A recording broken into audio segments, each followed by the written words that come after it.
Hello students, आज हम लोग अभी एक्सरसाइज 2.1 को सॉल्व करेंगे। एनसीईआरटी क्लास 10th मैथ्स के एक्सरसाइज 1.2 को सॉल्व करेंगे।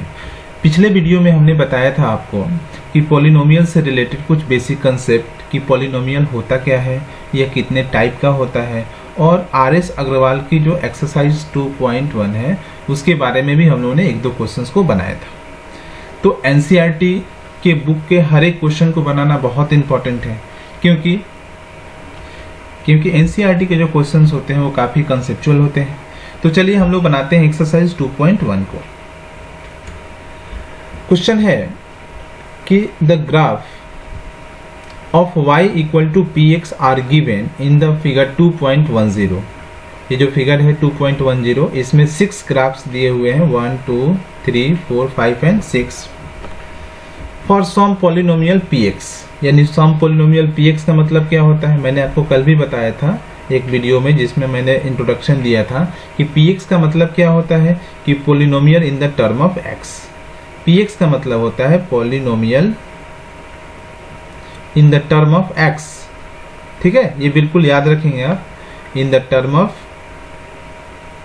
x। तो x के टर्म में पॉलिनोमियल है। Find the number of zeros of the polynomial in the term of x। यानी px का हमें नंबर ऑफ जीरो निकालना है, px का नंबर ऑफ जीरो निकालना है। इन इच केस, यानी यहाँ 6 केस दिया हुआ है, first, second, third, fourth, fifth and sixth. जितने भी कंडीशंस है उसमें हमें ये पता करना है कि उसमें x का कितना वैल्यू होगा। यानी x का value he number of zero कहलाता है।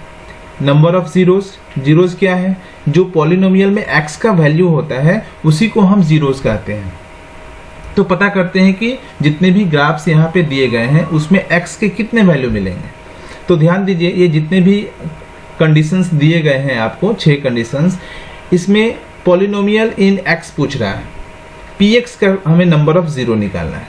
तो px का नंबर ऑफ जीरो निकालना है तो हमें x एक्सिस पे ध्यान देना है कि x एक्सिस कितने पॉइंट पे कट हो रहा है, क्योंकि जब py देता तो हम y एक्सिस को देखते हैं, लेकिन यहाँ पे दिया है px, तो px दिया है तो हम x एक्सिस पे देखेंगे कि x एक्सिस पे जो ग्राफ लाइन है कितनी बार क्रॉस कर रहा है, कितनी बार इंटरसेक्ट कर रहा है। जितनी बार इंटरसेक्ट करता है उसका नंबर ऑफ जीरो उतना ही होता है। सपोज करिए कि कोई ग्राफ x एक्सिस को एक पॉइंट पे कट कर रहा है तो उसका नंबर ऑफ जीरो भी 1 होगा। अगर वह एक पॉइंट पे कट करेगा तो नंबर ऑफ जीरो भी क्या होगा, 1 होगा। अगर वह 2 पॉइंट पे कट करेगा तो नंबर ऑफ जीरो भी कितना होगा, 2 होगा। अगर वह 3 पॉइंट पे कट करेगा, x एक्सिस के 3 पॉइंट पे कट करता है तो नंबर ऑफ जीरो भी 3 होगा। अगर कोई ग्राफ x एक्सिस को 4 पॉइंट पे कट करता है तो नंबर ऑफ जीरोज भी कितना होगा, 4 होगा। तो पहला जो क्वेश्चन है, ये फर्स्ट क्वेश्चन में बता रहा हूं आपको, इसमें दिया है ग्राफ जिसमें यह x एक्सिस है या y एक्सिस है। ये हो गया ग्राफ लाइन, ठीक है, जिसको मैं टिक कर रहा हूं, यह है ग्राफ लाइन। तो अब ये ग्राफ लाइन जो है बिल्कुल x एक्सिस के पैरेलल है। तो जब ये x एक्सिस के पैरेलल है तो x एक्सिस को तो किसी पॉइंट पे कट नहीं कर रहा है। तो जब यह x एक्सिस को किसी भी पॉइंट पे कट नहीं कर रहा है, इसका मतलब कि इसका कोई सॉल्यूशन ही नहीं होगा, इसका कोई नंबर ऑफ जीरो ही नहीं होगा। तो यहाँ नंबर ऑफ जीरो कितना हो जाएगा, बिल्कुल 0, यानी इसका कोई जीरो नहीं होगा। तो आप लिख सकते हैं इट हैज नो जीरोज। मैं इसको फर्स्ट में यहाँ लिख देता हूँ कि इट हैज नो जीरो। यहाँ पूछ रहा था नंबर ऑफ जीरो, तो यहाँ लिख दीजिएगा number of zero equal to number of zero equal to 0, means no zero. इसका कोई जीरो नहीं होगा, इसका कोई वैल्यू x का नहीं होगा जिससे कि यह पॉलिनोमियल का वैल्यू 0 होगा। ठीक है, इसका कोई सॉल्यूशन ही नहीं होगा क्योंकि यह x एक्सिस के पैरेलल है। ठीक है, x एक्सिस को किसी भी पॉइंट पे नहीं कट कर रहा है, इसीलिए इसका नंबर ऑफ जीरो 0 हो जाएगा, बिल्कुल ही 0 हो जाएगा। चलिए क्वेश्चन नंबर 2 पे चलते हैं। जो क्वेश्चन नंबर 2 है, यह एक ग्राफ को प्लॉट किया हुआ है और इसमें यह जो ग्राफ लाइन है, देखिए यह जो ग्राफ लाइन है, मैं जिसको दोबारा मार्क कर रहा हूँ, ये ग्राफ लाइन है।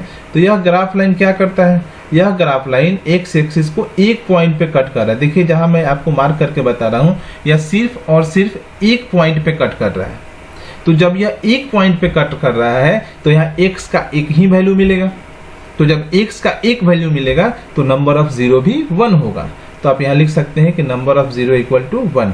मैं यहाँ लिख देता हूँ नंबर ऑफ 0 इक्वल टू 1। मैं n से नंबर ऑफ 0 को इंडिकेट कर रहा हूँ, आप बिल्कुल लैंग्वेज में लिखेंगे कि number of 0 equal to 1। Question number 3 पे आते हैं।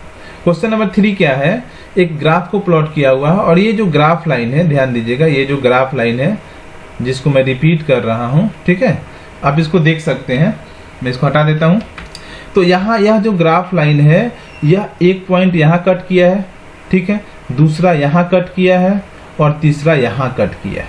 यानी यह एक्स एक्सिस को 3 पॉइंट पे कट किया है, 3 पॉइंट्स पे कट किया है। तो यहाँ भी एक एक्स का वैल्यू मिलेगा, एक एक्स का वैल्यू यहाँ भी मिलेगा और एक एक्स का वैल्यू यहाँ भी मिलेगा। तो इस तरीके से एक्स का कितना वैल्यू मिला, 3 वैल्यू मिला। पहला यहाँ मिला, दूसरा यहाँ मिला और तीसरा यहाँ मिला। इसलिए नंबर ऑफ 0 भी कितना हो जाएगा, 3 हो जाएगा। आप लिखिएगा number of 0 equal to 3। Question number 4 पे चलते हैं। यहाँ भी ग्राफ को प्लॉट किया है। अब ये जो है ये ग्राफ लाइन है, ये जो आप देख रहे हैं ये क्या है, ग्राफ लाइन है। तो यह जब ग्राफ लाइन है तो यह ग्राफ लाइन एक इस पॉइंट पे कट किया है। देखिए एक्स एक्सिस पे हमें देखना है, हमें polynomial in the term of x के लिए सोचना है, तो हम एक्स एक्सिस को देखेंगे। और यह जो ग्राफ लाइन है वह एक्स एक्सिस को एक इस पॉइंट पे भी कट किया है। तो इस कंडीशन में एक एक्स का वैल्यू यहाँ मिलेगा और दूसरा एक्स का वैल्यू यहाँ मिलेगा। एक एक्स का वैल्यू यहाँ हो गया और दूसरा एक्स का वैल्यू यहाँ हो गया। तो इस तरीके से एक्स का 2 वैल्यू मिला। तो जब 2 वैल्यू मिलेगा तो नंबर ऑफ 0 भी 2 होगा, क्योंकि x के वैल्यू को ही हम 0 कहते हैं। तो यहाँ x का वैल्यू 2 मिलेगा, इसलिए नंबर ऑफ 0 भी कितना मिलेगा, 2 मिलेगा। क्वेश्चन नंबर 5 पे चलते हैं। यह एक ग्राफ लाइन है, देखिए जिसको मैं रिपीट कर रहा हूँ। ये जो ग्राफ लाइन ऐसे गया है, फिर ऐसे गया है, फिर ऐसे गया है। तो ये पूरे प्रोसेस में आप देख रहे हैं कि यह ग्राफ लाइन एक्स एक्सिस को एक इस पॉइंट पे कट किया है, दूसरे इस पॉइंट पे कट किया है, तीसरे इस पॉइंट पे कट किया है और चौथे इस पॉइंट पे कट किया है। यानी एक एक्स का वैल्यू यहाँ मिलेगा, दूसरा एक्स का वैल्यू यहाँ मिलेगा, तीसरा एक्स का वैल्यू यहाँ मिलेगा और चौथा एक्स का वैल्यू यहाँ मिलेगा, ठीक है। तो जब यहाँ मिलेगा, ये 4 वैल्यू मिला, एक्स का कितना वैल्यू मिला, 4 वैल्यू मिला। तो एक्स का 4 वैल्यू मिला तो नंबर ऑफ 0 भी कितना हो गया, 4 हो गया, क्योंकि एक्स के वैल्यू को ही हम 0 कहते हैं। तो एक्स का वैल्यू जब 4 वैल्यू मिल रहा है तो नंबर ऑफ 0 भी 4 हो गया, ठीक है। अब ये जो है क्वेश्चन नंबर 6, इसमें भी आप ध्यान दीजिएगा, ये ग्राफ लाइन है, ठीक है। ये जो ग्राफ लाइन दिया हुआ है, यह ग्राफ लाइन इस तरीके से एक यहाँ टच किया, एक यहाँ चला गया। तो अब ये जो ग्राफ लाइन है, आप ध्यान दीजिए एक्स एक्सिस को कितने पॉइंट पे इंटरसेक्ट किया है। एक यहाँ पे टच आउट है, देखिए एक यहाँ पे टचिंग है और एक टचिंग यहाँ पे है। तो इस तरीके से एक यहाँ वैल्यू मिलेगा, दूसरा यहाँ मिलेगा और तीसरा यहाँ मिलेगा। तो फाइनली आपने क्या देखा कि यहाँ x का 3 वैल्यू मिला। तो जब x का 3 वैल्यू मिलेगा तो इसका नंबर ऑफ 0 भी कितना हो जाएगा, 3 हो जाएगा, ठीक है। तो इस तरीके से आप कभी भी polynomial in the term of x हो या polynomial in the term of y हो, तो जब px दिया हो, है ना, px के लिए हमें नंबर ऑफ 0 निकालना हो, तो आप क्या देखेंगे, x एक्सिस को देखेंगे, x एक्सिस को देखेंगे और x एक्सिस को देखेंगे कि कितने पॉइंट पे वो इंटरसेक्ट किया है ना। अगर वो एक पॉइंट पे इंडिकेट करेगा तो नंबर ऑफ 0 1 हो जाएगा। अगर 2 पॉइंट पे इंटरसेक्ट करेगा तो नंबर ऑफ 0 3 हो जाएगा, 2 हो जाएगा। अगर 3 पॉइंट पे इंटरसेक्ट करेगा तो नंबर ऑफ 0 3 हो जाएगा। और उसी तरीके से अगर वह नंबर ऑफ पॉइंट्स 4 पे टच करता है तो नंबर ऑफ 0 भी 4 हो जाएगा। ये नंबर ऑफ 0 बताता है कि x का कितना वैल्यू होगा, ठीक है। तो हमेशा याद रखिए, किसी भी पॉलिनोमियल में अगर हम उसको सॉल्व करते हैं और उससे हम x या y का वैल्यू निकालते हैं और जितना वैल्यू उसका x का मिलता है या जितना वैल्यू y का मिलता है वहीं उसका जीरोज होता है, ठीक है। तो फाइनली ये एक्सरसाइज 2.1 कंप्लीट हो गया और इसके बाद हम लोग एक्सरसाइज 2.2 को भी पढ़ेंगे।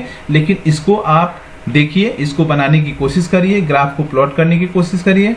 और अगर आपको ये एक्सरसाइज समझ में आया हो, ये वीडियो समझ में आई हो, आपको लगता है कि ये वीडियो फ़ायदेमंद हो, अगर आप चैनल पे नए हैं तो प्लीज़ वीडियो को चैनल को सब्सक्राइब करें, वीडियो को शेयर करें ताकि आपके फ्रेंड्स भी इसको समझ सकें। Thank you, have a nice day.